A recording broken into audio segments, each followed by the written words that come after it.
เสริมหมักมันมาตัณหาในเป็นเสริมหมักเสริมหมักเนอเวทนานั้นเสริมหมักเสริมหมักเสริมมืดที่เนอเวทนานั้นแสดงเป็นมาว่าเป็นมืดมากมายเอาตัณหาพิสยาอุปาทานเนี่ยแสดงเป็นอุปาทานเป็นทรัพย์กว่าเนาะมืดมากที่อายุงกรรมกงนั่นเนี่ยมืดมากเนอเวทนาอันเลียนเข้มนั่นเนี่ยแหละแสดงใครเป็นแทงเอาเป็นแทงใครจำป่วยเอาจำป่วยแทงเนี่ยแสดงเป็นอุปาทานอุปาทานพิสยาภวเพราะว่าเป็นสัอุปทานเนาะในจะเป็นเนี่ยก็กรรมเพราะว่าสมุทิสังหังปองไอ้อุปทานพิเศษเพราะว่าเนาะเพราะว่าพิเศษสติเพราะว่าเป็นภาษาพิเศษวินาพิเศษตนาพิเศษอุปทานพิเศษเพราะว่าพิเศษสติเพราะเดี๋ยวก็สมุทิสังหังปองจะเป็นเนี่ยก็ขึงสังหังปองอันที่เป็นเพราะว่ากว่าเพราะว่าพิเศษสติเนี่ยก็คือกติสติเพราะเป็นไรมาสติก็สำเร็จไหลสราลงในตั้งเท่าปยาที่ลงในตั้งเสียบมรณะปยาที่พิเศษสรามรณะสำเร็จเป็นไรสรามรณะปยาที่มรณะซึ่งในสำเร็จไหลกว่าว่าเป็นมรณะมาทบตั้งตายไม่เอามรณะพิเศษสาธิพิเศษสรามรณะทุกขาญาดังทุกขาโดมนัสสะทุกขาโดมนัสสะอุปยาสะเนาะเป็นตั้งขีตั้งห้อนตั้งให้เป็นกับซึ่งไหนในเป็นแถวต้นคันถาลงเฮาเนี่ยมันเป็นกับซึ่งไหนอันเป็นมาซึ่งไหนในแถวต้นอันเป็นซึ่งไหนตีตั้งมาสติว่าสลาบยาที่มรณะว่าเวทนาว่าซึ่งไหนเป็นมาภาษาซึ่งไหนเป็นมาเวทนาซึ่งไหนเป็นมาตัณหาซึ่งไหนเป็นมาอุปาทานซึ่งไหนเป็นมาอันนี้เนี่ยมันเป็นสภาวะตรากุยสภาวะขันธ์ให้เป็นมามันจะภาพผ่านผีปงเฮ็ดเป็นมาเนี่ยยิงปึงด้วยจ้องโจ้ยเลยเป็นมาเนี่ยบ่ป๋องสัพพทิสสมุปบาทซึ่งเนี่ยตั้งในป๋องว่ามันเทียบเลยติ๊กที่นั่นน่ะเนาะสุดามิยะเนี่ยนี่แหละเฮาเทียบเลยติ๊กที่ปฏิสัสสมุปบาทอนุโลมปฏิโลมเนี่ยก็บ่อะไรมาสาติก็สระปยาที่มรณะซึ่งสัมเป็นมาโกนเอาลองเลยตั้งตายเนี่ยก็พากมไข่ตายเท่าเนี่ยก็พากมไข่เท่าเจ็บเป็นปยาที่ตั้งไข่ตั้งเจ็บในก็พาก็สำไข่เป็นเคยเป็นในก็ตัวขันถาวนี่แหละวันหนึ่งยาวันหนึ่งป้นกว่าตัวขันถาก็ซื้อตั้งเท่าตั้งเจ็บตั้งตายเนี่ยมันสำกว่าวติ๊กๆน่ะอันในเด้มันเป็นมาอยู่แหละมันสั่งให้หามยาวก้อยกา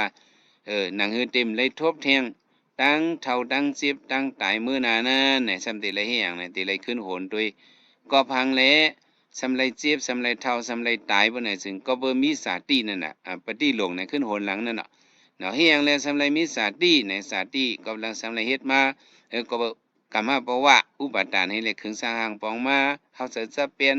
ลองตั้งสีซื่อสีเหลืองเฮาคัดสร้างหางปองมาแล้วสำเป็นมาเฮียงแล้วสำเป็นมาอุปทานเนาะก็เบอ